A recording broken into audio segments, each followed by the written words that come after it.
There has never been one shred, one iota, one piece, nothing. There is no evidence that ties Warren, Morgan, or Jax to any crime because they did not commit a crime. They had That nothing may very well whatsoever be to true. do. For more than a month, the young men connected to Nolan Wells' disappearance said almost nothing in public. Their names circulated online. Accusations piled up, and through it all their attorneys stayed quiet. Then, one night, that changed. Two veteran trial lawyers, Tyler Cox and Edward Pulsick, sat down on national television to answer questions about their clients Warren, Morgan, and Jax. Not a statement. Not a press release. A live, unscripted cross-examination. They came to defend three young men they call innocent.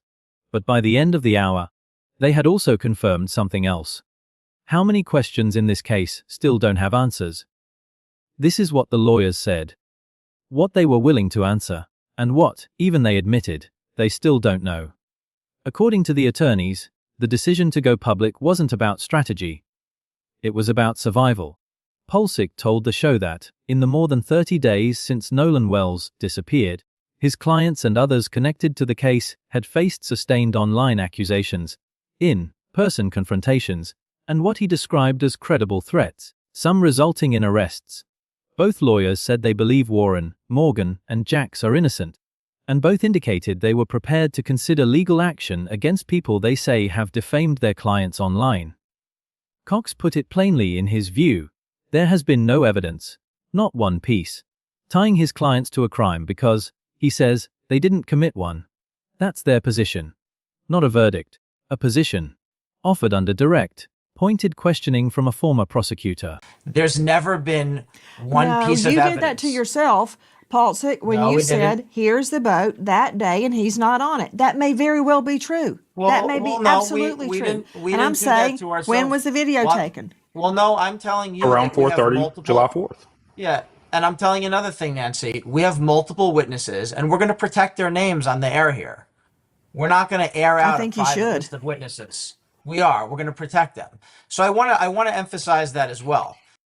The first question out of the gate was the one many viewers had been asking for weeks. Why haven't the friends taken polygraph tests?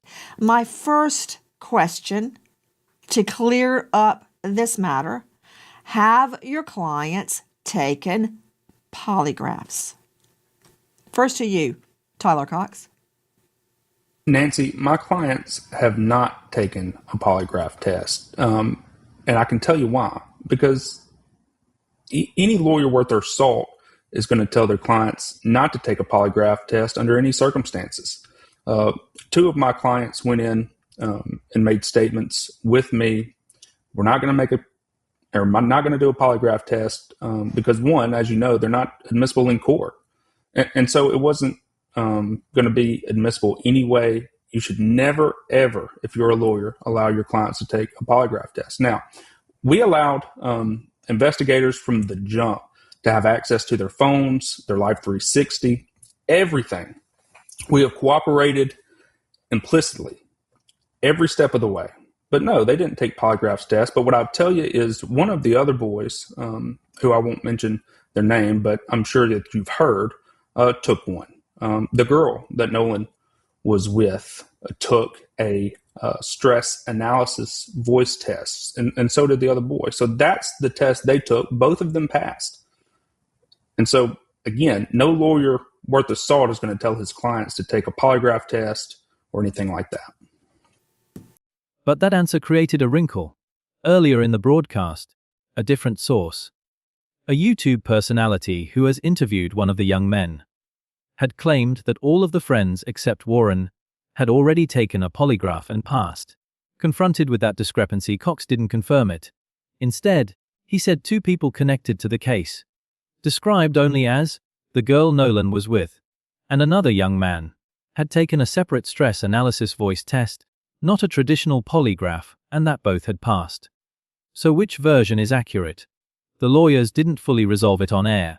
What they did make clear is that Warren, Morgan, and Jax gave investigators full access to their phones and location data from the very beginning. Cooperation, they say, should count for something, even without a polygraph. If the polygraph answer left questions, the next claim was, in the attorney's own words, the center of their entire defense. According to Cox, at least 2 people have come forward, independently of his clients, saying they saw Nolan Wells alive on Horn Island around 6:00 p.m. on July 4th. That's roughly 90 minutes after the boat carrying Warren, Morgan, and Jax is said to have left the island around 4:30 p.m. If accurate, the attorneys argue, it would place their clients off the island before Nolan was last seen, making it, in their words, impossible for their clients to have been involved. So, Nancy, look, we have had multiple witnesses reach out to us, 2 confirmed witnesses that saw Nolan Wells on the island around 6 p.m. on July 4th, well after the Triton, as you said, left around 4:30. And so those witnesses have went to investigators, they've talked to the police, and they've done what they're supposed to do. We've cooperated 100%. The host pressed hard on the details. Did these witnesses know Nolan well enough to be certain? Well, I'm not sure if the witnesses saw that picture that you just put on screen, but I can confirm to you that these witnesses know Nolan. They've known him for a long time. They were able to make a positive ID. And they told that to investigators. They told them that from the very start. Had they been drinking? That I do not know. How are they sure it was 6 o'clock? Look, I'm not saying you're wrong. I'm asking the questions I would ask in court. How do they know it was 6 o'clock? Did they go, oh, there's Nolan Wells at 6 p.m.? Well, I'm pretty sure, Nancy, they were aware of the time. I'm not sure if they were drinking or not, but they're the ones that came forward to police and investigators, and that's their story to tell. What I'm telling you is they made a positive ID on Nolan Wells around 6 o'clock, and they told that to investigators, all while our clients were off the island around 4:30. So we have positive identification on Nolan on the island an hour and a half after our clients left. So, as you know from your experience as a prosecutor, they can't do 2 things at once. They can't be on the island at 6 o'clock and be on the boat gone off the island at 4:30.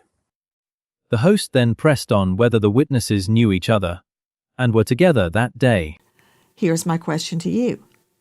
Are these witnesses friends of your clients? I don't think they're friends, and they're not even the same age. Okay. Next question. How many witnesses place him there on the island at 6-ish? At least 2 that I know. 2. Do the witnesses know each other? Yes. Were they together that day? Yes.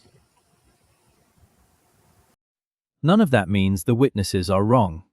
But it's exactly the kind of detail, shared accounts, no confirmed timestamp, an unknown drinking factor, that would be tested hard in a courtroom. According to the attorneys, these accounts have been given to investigators. Whether they hold up under independent scrutiny is, as of this broadcast, still an open question. For every claim the attorneys were ready to make, there was another where their answer was simply "we don't know." The clearest example involved Nolan's autopsy.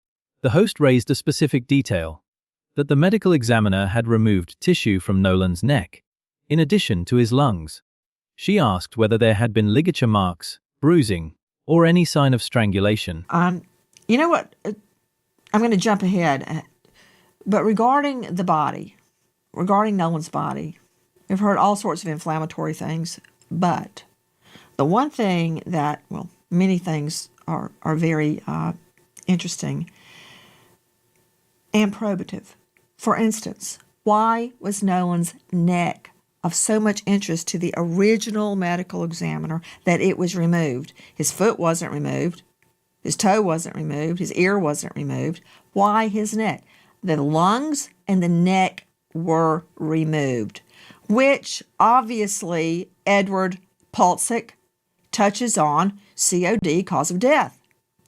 I understand why the medical examiner took his lungs. He had to run tests on them to determine, did he drown? Of course, all three of us know you can drown and there still be foul play. Somebody whacked you on the head. If somebody held you underwater, it could be any number of things. Or it could be an innocent drowning. But why the throat? What was curious about the throat, Ed?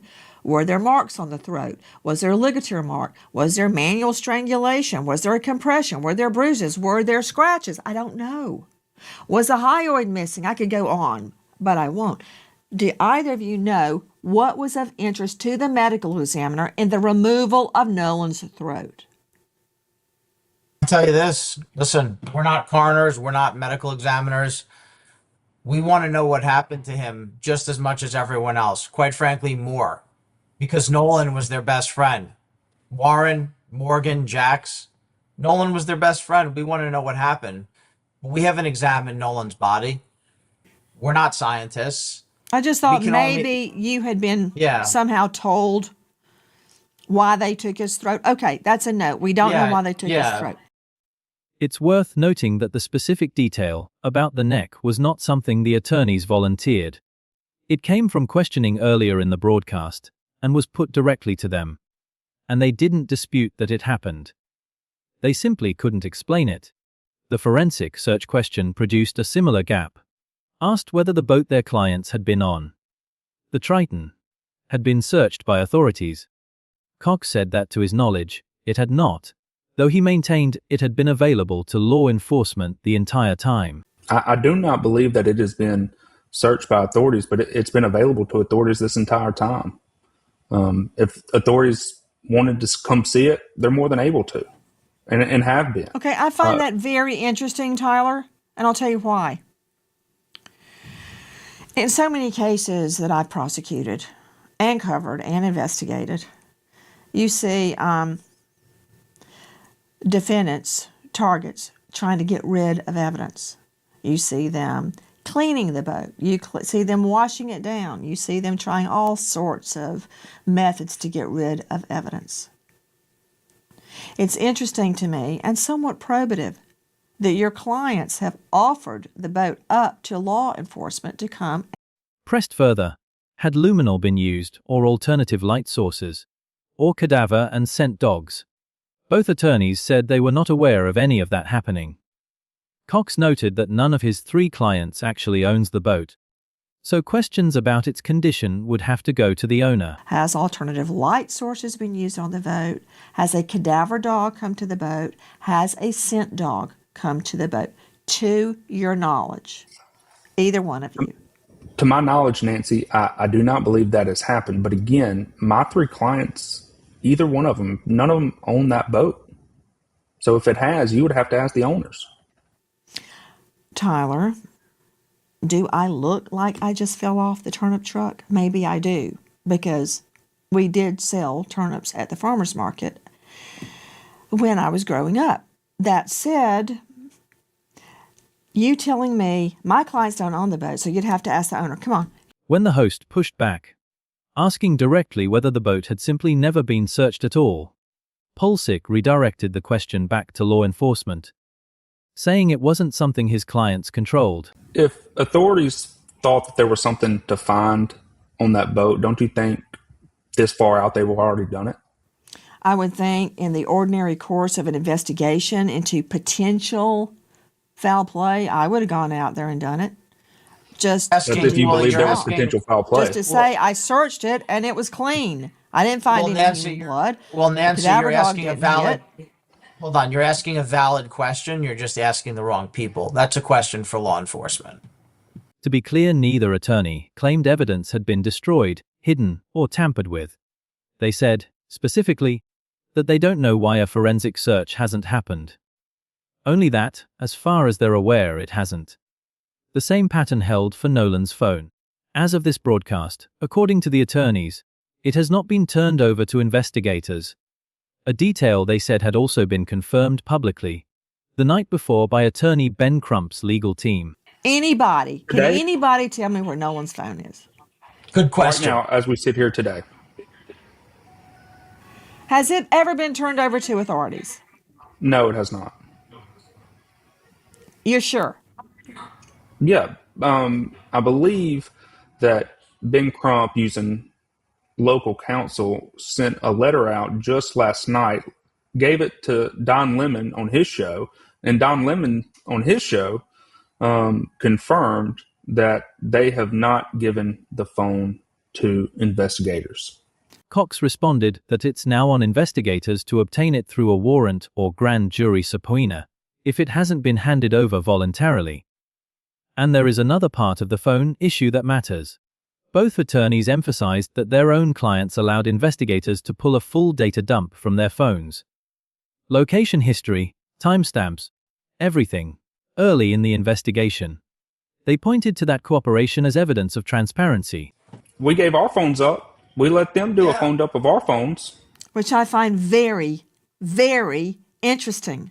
Because a phone dump, everybody shows where the phone's been, what time it was there. It's not hard to do. It pings off phone cell towers, and you can tell as it progresses along. Not hard. Easy. And I find that probative because it will tell me when the boys went to Horn Island, the young men, and when they returned. The lawyers also argued that what the case needs now is more evidence, not more speculation. But I think it should be, and I think it should be asked for. Look, I am not stirring the Nolan Wells phone pot with you. I got bigger fish to fry with you two gentlemen. I'm just curious. I mean, wouldn't that put a lot to bed if we could look at the phone and look at the GPS tracker on it, look at the route? I mean, look. Yeah, I know where my twins are evidence. right now because they got Live 360. Yay. Nancy, Why can't we look at that? I mean, Nancy, we want more evidence. But even after that cooperation, questions remain about what evidence exists, what has been examined, and what still needs to be corroborated.